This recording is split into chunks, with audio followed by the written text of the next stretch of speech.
اهلا بكم. النهارده يا جماعه الفيديو مختلف وبجد حقيقي. مش طالعه اضحك على حد ولا اجيب صوره فلوس عشان اجذب مشاهدات ولا اي حاجه خالص. بجد عايزه افيدكم. اتفرجوا على الفيديو للاخر عشان تشوفوا انا عايزه اقول ايه. انا عايزه اقول لك انت لو عايزه تحققي احلامك، انت او سواء راجل او ست يعني.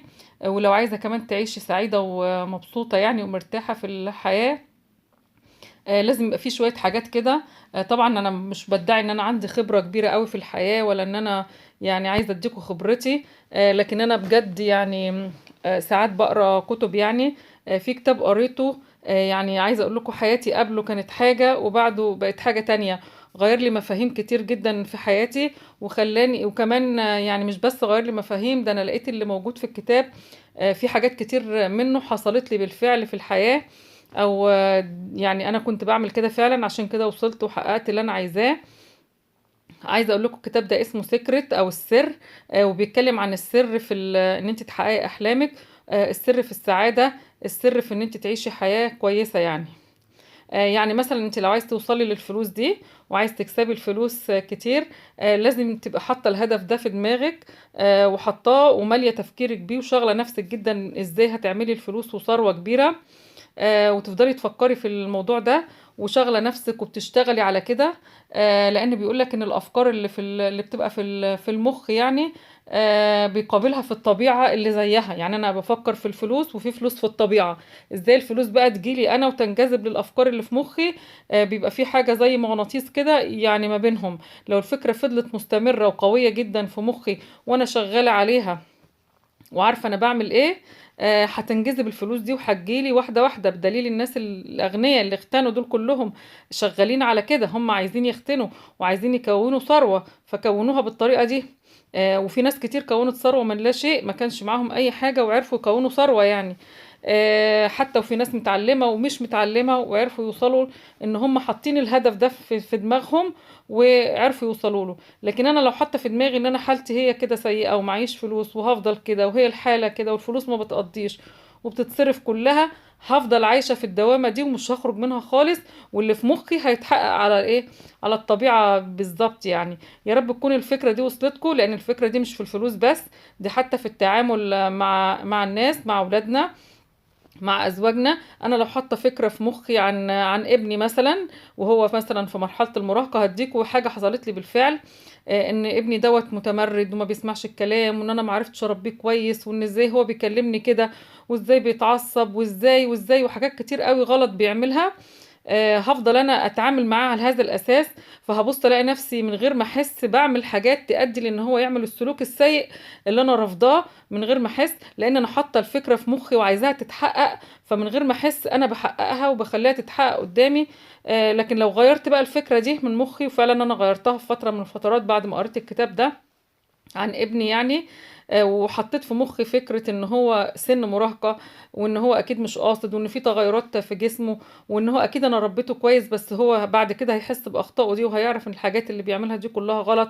واديته اعذار وقربت منه اكتر. هتبص تلاقي نفس الفكرة الكويسة اللي عن ابنك اللي انت حطيتها في مخك اتوجدت على الطبيعة، وان الولد ده او البنت او اي مكان يعني اتغير وبقى نفس الفكرة اللي انت حطاها في مخك. عايزة اقولك حطي فكرة صح في مخك، حطي افكار كويسة في مخك، حطيها بجد، مش تحطيها كاختبار هي تتحقق ولا لا. حطيها بجد. يعني خليكي حاسة بيها قوي قوي انها تتحقق. فعلا هتتحقق، وده مش سحر، دي بتبقى قوة جذب ما بين الحاجة اللي في المخ وما بين الحاجة اللي بتقابلها على الطبيعة. عايزة اقول لكم ان انا حققت حاجات كتير جدا بالطريقة دي. مش عايزة اقول لكم حققت ايه عشان الحسد يعني، او يعني مش قصدي الحسد، او انا يعني مقتنعة قوي بالحسد، والحسد موجود طبعا، بس ما بفكرش كده. ولكن مش عايزة يعني اقول لكم انا حققت ايه. انا حققت حاجات كتير قوي بنفس الطريقة دي بجد وبأمانة يعني. كنت بحط هدف في مخي، الهدف ده انا عايزة اعمله وعايزة احققه ولازم اوصل له، وحطاه وشغله نفسي بيه وبنام بيه واقوم بيه وافضل بفكر فيه وبشتغل على اني اعمله وابقى مصممه على اني اعمله. فبوصل في الاخر ان انا هو بعمله. حتى لما قريت الكتاب ده كنت حققت حاجات كتير من اللي انا عايزه اعملها بالطريقه دي، وحسيت ان الكتاب صح عشان فعلا انا فعلا يعني عملت كده فعلا بجد. وده حاجات حصلت لي بالفعل. فكملت بقى واداني حفزني اكتر ان انا اعمل حاجات اكتر او ان انا احقق احلام اكتر. وبرضو في حاجة تانية عايزة يعني اوصل لكم فكرتها. انت لو مصممة ان انت هتعملي الحاجة دي وهتنجحي فيها هتنجحي فيها. يعني مثلا الام وهي جاية تأكل طفلها الصغير، وهي تقول ما بياكلش، ده مش عايز ياكل اي حاجة، هي حاطة في مخها ان هو مش هياكل، فبتأكله هي اصلا يائسة ان هو هياكل، فالولد بيحس بكده فما بياكلش.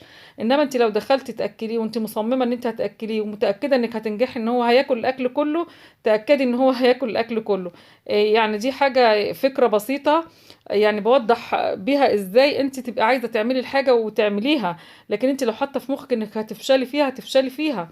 فغيري افكارك اللي في مخك، حددي اهدافك واشغلي نفسك بيها وحققيها، هتلاقيها بتتحقق بجد يعني. وتأكدي انها تتحقق بثقة في ربنا وثقة في نفسك، وثقة في اللي حواليكي. تعاملي مع الناس بطريقة مختلفة. غيري فكرتك، ما تشتكيش كل شوية، مش كل حاجة شكوى شكوى. كل ما بنشتكي ونقول الأسعار غالية والدنيا مش عارفة ايه، ولادنا مش عارفة مش كويسين، وولادنا مش عارفة ما بيذاكروش، وولادنا مش عارفة كل ده بيتحقق على فكرة. حطي افكار ايجابيه في مخك، وده مش سحر والله، هو ده فعلا اللي بيحصل، بدليل النجاحات اللي احنا بنشوفها مع ناس كتير وصلوا لحاجات كتير قوي. لو حبيتوا ان انا اكمل في الموضوع ده قولولي. انا هكتفي بدوت بس في الفيديو ده. لو عجبكم الفيديو وفكرته قولولي اكمل. اشكركم جدا جدا، شكرا ليكم.